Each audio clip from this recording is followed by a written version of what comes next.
সৰু সজাইত চাহ বাগিচাৰ শ্ৰমিকসকলক বা চাহ বাগিচাৰ শিল্পীসকলক লৈ প্ৰায় ৮,০০০ অধিক চাহ জনগোষ্ঠীৰ লোকে ঝুমুৰ নৃত্য প্ৰদৰ্শন কৰিব। ইয়াৰ পূৰ্বে প্ৰায় ১২,০০০ যুৱক যুৱতীক লৈ বিহু নচাই এক ৰেকৰ্ড স্থাপন কৰিবলৈ সক্ষম হৈছিল এইখন চৰকাৰে। যদিও বিহুৰ সেই ৰেকৰ্ডৰ ফলত অসমৰ কি লাভ হ'ল আমি একো নাজানো। নমস্কাৰ, মই উতনু ভূঞা আন এটা বিষয় লৈ সত্যত আজি আপোনালোকৰ সন্মুখলৈ আহিছোঁ। সত্যৰ জৰিয়তে আন এটা বিষয়বস্তু আপোনালোকৰ ওচৰত উত্থাপন কৰিব বিচাৰিছোঁ। এইকেইদিন কংগ্ৰেছৰ নেতা কৰ্মীৰ মাজত আশাৰ সঞ্চাৰ হৈছে। হঠাৎ কংগ্ৰেছে ভাবিব লৈছে যে ২০২৬ত অসমত তেওঁলোকে চৰকাৰ গঠন কৰিব পাৰিব। স্বাভাৱিকতে ভাল কথা, এখন নতুন চৰকাৰ হ'ব বুলি আশা কৰিছে তেওঁলোকে।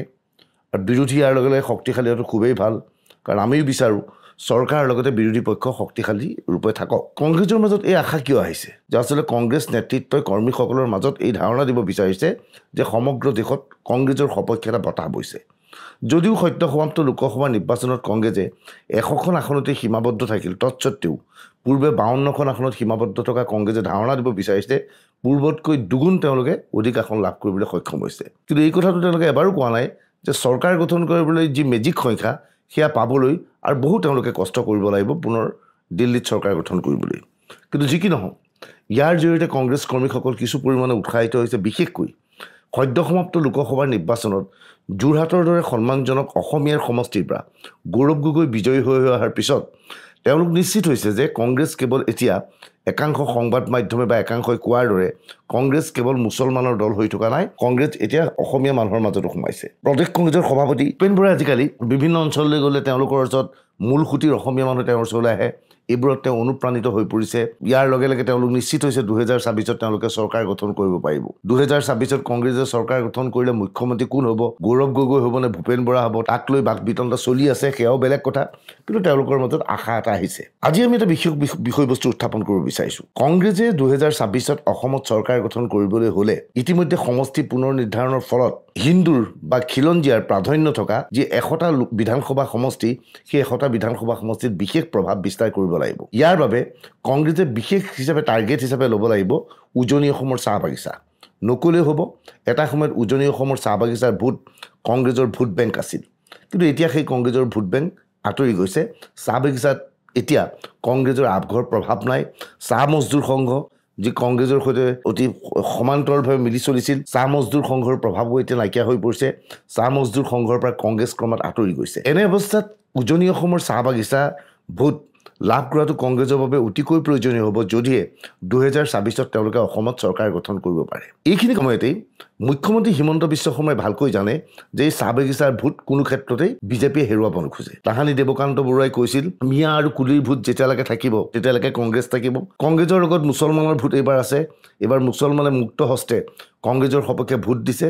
কিন্তু চাহ বাগিচাৰ দেৱকান্ত বৰুৱাই কোৱা সেই কুলিৰ ভোট এইবাৰো যি ধৰণে পাব লাগিছিল নাপালে। অৱশ্যে গৌৰৱ গগৈ যোৰহাট লোকসভা সমষ্টিৰ চাহ বাগিচাসমূহত ভোট লাভ কৰিবলৈ সক্ষম হ'ল। অৱশ্যে সেই ভোট গৌৰৱ গগৈ বুলিহে পাইছিল নে কংগ্ৰেছ বুলি পাইছিল, সেয়া প্ৰশ্নৰ বিষয়। আমি এই প্ৰশ্ন এইবাবে উত্থাপন কৰিছোঁ যে আন চাহ বাগিচাত আন লোকসভা সমষ্টিত কংগ্ৰেছ সমৰ্থিত প্ৰাৰ্থীয়ে যি ধৰণে চাহ বাগিচাৰ ভোট পাব লাগিছিল সেই ধৰণে চাহ বাগিচাৰ ভোট পোৱা নাই। এতিয়া এই চাহ বাগিচাৰ ভোট লাভ কৰিবলৈ বিজেপিয়ে ৩টা নতুন নতুন পন্থা গ্ৰহণ কৰিছে। এটা পন্থা ইতিমধ্যে ঘোষণা কৰিছে, 2টা পন্থা এতিয়াও ঘোষণা কৰা নাই। ইয়াৰে প্ৰথমটো পন্থা হৈছে অহা ২০ নৱেম্বৰত সৰু সজাইত চাহ বাগিচাৰ শ্ৰমিকসকলক বা চাহ বাগিচাৰ শিল্পীসকলক লৈ প্ৰায় ৮,০০০ অধিক চাহ জনগোষ্ঠীৰ লোকে ঝুমুৰ নৃত্য প্ৰদৰ্শন কৰিব। ঝুমুৰ নৃত্য প্ৰদৰ্শন কৰি এটা ৰেকৰ্ড স্থাপন কৰিবলৈ চেষ্টা চলাব হিমন্ত বিশ্ব শৰ্মাৰ নেতৃত্বাধীন চৰকাৰখনে। ইয়াৰ পূৰ্বে প্ৰায় ১২,০০০ যুৱক যুৱতীক লৈ বিহু নচাই এক ৰেকৰ্ড স্থাপন কৰিবলৈ সক্ষম হৈছিল এইখন চৰকাৰে। যদিও বিহুৰ সেই ৰেকৰ্ডৰ ফলত অসমৰ কি লাভ হ'ল আমি একো নাজানো। কিন্তু সেই বিহু নৃত্যৰ ফলত অসমৰ চুকে কোণে থকা বহু যুৱক যুৱতীয়ে প্ৰথমবাৰৰ বাবে গুৱাহাটীত দেখিলে, চৰকাৰী আতিথ্য লাভ কৰিলে আৰু বিহু নৃত্যত ভাগ কৰা প্ৰতিজনেই চৰকাৰৰ পৰা অনুদানো লাভ কৰিলে। ইয়াৰ জৰিয়তে সেই লোকসকলৰ মাজত বিজেপিয়ে প্ৰভাৱ বিস্তাৰ কৰিবলৈ সক্ষম হৈছিল। এইবাৰ বিজেপিৰ নতুন কৌশল চাহ বাগিচাৰ শ্ৰমিকক এই ঝুমুৰ নৃত্যৰ সৈতে ব্যস্ত কৰি তোলাটো। দেখা গৈছে যে অসমত মুঠ চাহ বাগিচাৰ সংখ্যা প্ৰায় ৮০০খনৰ ওচৰা ওচৰি আছে।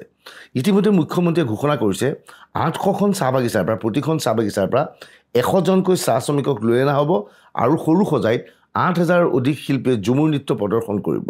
এই ঝুমুৰ নৃত্য প্ৰদৰ্শন কৰাৰ ফলত অসমৰ কি লাভ হ'ব আমি নাজানো। ঝুমুৰ অসমৰ লোকনৃত্য বুলিও আমি নাজানো, কিয়নো ঝুমুৰ কেৱল অসমৰ নৃত্য নহয়, ঝুমুৰ ঝাৰখণ্ডতো চাহ শ্ৰমিকে নাচে, আদিবাসীসকলে নাচে, ছত্তীশগড়তো নাচে, বিহাৰতো নাচে, পশ্চিমবংগতো এই নৃত্যটো আছে। গতিকে এইটো অসমৰ নৃত্য বুলি ক'লে ভুল হ'ব, কিন্তু হয় আদিবাসীসকলৰ নৃত্য, আৰু আদিবাসীসকল অসমীয়া নহয় বুলি আমি ক'ব বিচৰা নাই, কিন্তু আদিবাসীসকলৰ এই নৃত্য। এতিয়া ঝুমুৰৰ জৰিয়তে কল্পনা কৰক 800খন চাহ বাগিচাত 22 ছেপ্টেম্বৰত এই ঝুমুৰ নৃত্য অনুষ্ঠিত হ'ব সৰু সজাইত। ইয়াৰ বাবে প্ৰতিখন চাহ বাগিচাত এতিয়াৰ পৰা প্ৰশিক্ষণৰ ব্যৱস্থা কৰা হ'ব। ইয়াৰ ব্যয় বহন কৰিব চৰকাৰে। ইয়াৰ জৰিয়তে প্ৰতিখন চাহ বাগিচাত বিজেপিয়ে সোমাবলৈ চেষ্টা চলাব আৰু এক উৎসৱমুখৰ পৰিৱেশ চাহ বাগিচাসমূহত কৰিব, আৰু ইয়াৰ জৰিয়তে বিজেপিয়ে চাহ বাগিচাসমূহত আৰু অধিক ৰূপত সুদৃঢ় কৰিবলৈ চেষ্টা চলাব। অৰ্থাৎ চৰকাৰী ব্যয়েৰে বিজেপিয়ে চাহ বাগিচাৰ মাজত সোমাবলৈ নতুন প্ৰচেষ্টা হাতত ল'ব। এই বিষয়টো কংগ্ৰেছে কি ধৰণে ভাবিছে আমি নাজানো। কংগ্ৰেছে যদি চাহ বাগিচাৰ মাজত সোমাব বিচাৰে তেওঁলোকেও নতুন নীতি ল'ব লাগিব। কংগ্ৰেছে বাৰে বাৰে চাহ শ্ৰমিকৰ মজুৰি কিয় বৃদ্ধি কৰা নাই বুলি প্ৰশ্ন কৰিছে যদিও চাহ শ্ৰমিকে ভালকৈ জানে কংগ্ৰেছৰ শাসনকালত তেওঁলোকৰ মজুৰি কেনেকৈ বৃদ্ধি পাইছিল, আৰু হিমন্ত বিশ্ব বা সৰ্বানন্দ সোণোৱালৰ নেতৃত্বত বিজেপি চৰকাৰ অহাৰ পিছত তেওঁলোকৰ মজুৰি 100 টকাৰ অধিক কেনেকৈ বৃদ্ধি পাইছিল সেই কথা চাহ শ্ৰমিকে জানে। ইতিমধ্যে চাহ শ্ৰমিকসকলৰ মাজত বিজেপিয়ে প্ৰভাৱ বিস্তাৰ কৰিবলৈ বিনামূলীয়া চাউলৰ ব্যৱস্থা কৰিছে, বাট-পথ নিৰ্মাণ কৰিছে, বিদ্যালয় স্থাপন কৰিছে। এইবোৰৰ জৰিয়তে চাহ শ্ৰমিকৰ ভোট একত্ৰিত কৰি ৰাখিবলৈ হিমন্ত বিশ্ব শৰ্মাৰ নেতৃত্বত বিজেপিয়ে চেষ্টা চলাইছে। গতিকে মই ভাবোঁ 2026ত কংগ্ৰেছে চৰকাৰ গঠন কৰিবলৈ হ'লে এই চাহ বাগিচাৰ মাজত প্ৰভাৱ বিস্তাৰ কৰাটো প্ৰয়োজন, চাহ বাগিচাৰ মাজত তেওঁলোকে ব্যাপক প্ৰচাৰ চলোৱাটো প্ৰয়োজন, আৰু চাহ শ্ৰমিকৰ মাজলৈ তেওঁলোক যোৱাটো প্ৰয়োজন। কেৱল নিৰ্বাচনৰ পূৰ্বে প্ৰিয়ংকা গান্ধী আহি চাহ শ্ৰমিকৰ সৈতে বহি পাত তোলাটোৱেই ডাঙৰ কথা নহয়। পাত তুলিব লাগিব এতিয়াই, আৰু চাহ শ্ৰমিকৰ মাজত প্ৰৱেশ কৰিব লাগিব এতিয়াই। এয়া আছিল আমাৰ বক্তব্য। এই বক্তব্যৰ ওপৰত আপুনি আপোনাৰ যদি কিবা কমেণ্ট দিব পাৰে কমেণ্ট ছেকশ্যনত অনুগ্ৰহ কৰি কমেণ্ট দিব।